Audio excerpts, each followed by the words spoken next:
যদি ইসলাম প্রতিষ্ঠা করবার জন্য দেশে রাজনৈতিকভাবে সামনে অগ্রসর হয়ে যেতে পারেন, আমাদের বিএনপির পক্ষ থেকে সহযোগিতা পাবেন, বিরোধিতা পাবেন না।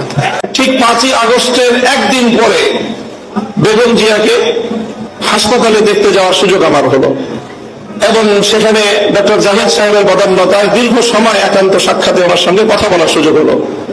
চিন্তা করেন, যে মহিলা অশীতিপর বয়সে জীবন মৃত্যুর সন্ধিক্ষণে দাঁড়িয়ে যার দ্বারা এমন ভাবে নিগৃহীত হয়েছেন, অপমানিত হয়েছেন, নিজের প্রিয় বাস্তু ভিটা তাকে ছাড়তে হয়েছে এবং জীবন মৃত্যুর মাঝামাঝি দাঁড়িয়ে বছরের পর বছর কারাগারে তাকে নিক্ষিপ্ত থেকে মৃত্যু প্রহর গুনতে হয়েছে, যার উপর অত্যাচার এবং নির্যাতনের কোন সীমা ছিল না, সেই বেগম জিয়া যখন জানতে পারে তার সামনে তো ঘটছিল বাংলাদেশের এই পরিবর্তন, পট পরিবর্তন, শেখ হাসিনার এই পতন, স্বাভাবিকভাবেই তখন তো তার সঙ্গে কথা বললে প্রতিক্রিয়ার মধ্যে শেখ হাসিনার কিছু পর্যালোচনা, শেখ হাসিনার শাসনামলের কিছু জুলুম নির্যাতনের কিছু বিবরণ, তার ক্ষোভ, তার দুঃখ, মর্মবেদনার কিছু গল্প উঠে আসার কথা।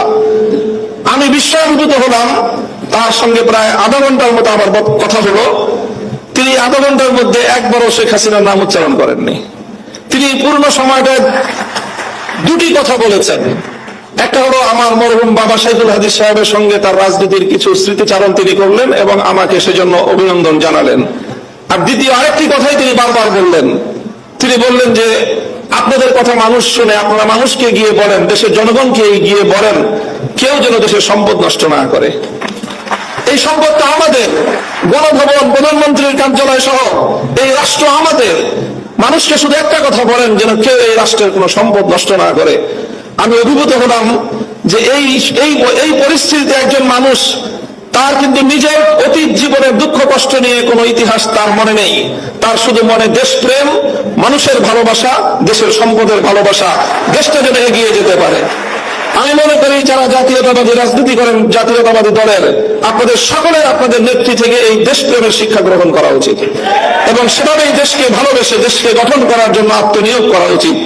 এবং আমি ওনার ব্যক্তিগত জীবন এবং তার অর্থনৈতিক স্বাবলম্বিতা সম্পর্কে যে তথ্য আমরা জানি, সেটা আসলেই বিস্মিত হওয়ার মতো যে 3 বার বাংলাদেশের রাষ্ট্রপ্রধান, প্রধানমন্ত্রী থাকা পরেও তার অর্থনৈতিক যে সক্ষমতা, তার যে সাধারণ মাত্রা, সেটা বিস্মিত হওয়ার মতোই। কাজে সেই চেতনা থেকে, সেই প্রেরণার দ্বারা আপনারা রাজনীতি করবেন, এটা জাতীয়তাবাদী ছাত্র দলের সকল নেতাকর্মীর প্রতি আমার উদাত্ত আহ্বান থাকবে। দ্বিতীয় আরেকটি কথা আমি বেগম জিয়া উদ্ধৃতিতে আজকের এই মঞ্চে আমি উচ্চারণ করতে চাই। দেখেন, দীর্ঘ একটা সময় একসঙ্গে আমরা যুগপৎ রাজনীতি করেছি, জোটবদ্ধ রাজনীতি করেছি, আন্দোলন করেছি, সরকার গঠন করেছি। আমি একটি ঐতিহ্যবাহী রাজনৈতিক, ধর্মীয় রাজনৈতিক পরিবারের সন্তান।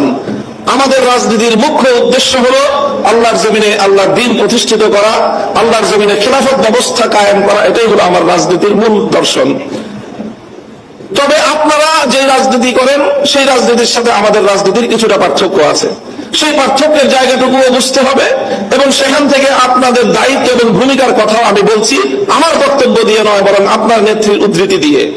বেগম জিয়া আমাদেরকে বলেছেন অনেক সময় যে দেখেন হুজুর, আমরা ইসলাম প্রতিষ্ঠার রাজনীতি আমরা করি না, তবে আমাদের পরিষ্কার অবস্থান হলো এই যে আপনারা যদি ইসলাম প্রতিষ্ঠা করবার জন্য দেশে রাজনৈতিকভাবে সামনে অগ্রসর হয়ে যেতে পারেন, আমাদের বিএনপির পক্ষ থেকে সহযোগিতা পাবেন, বিরোধিতা পাবেন না।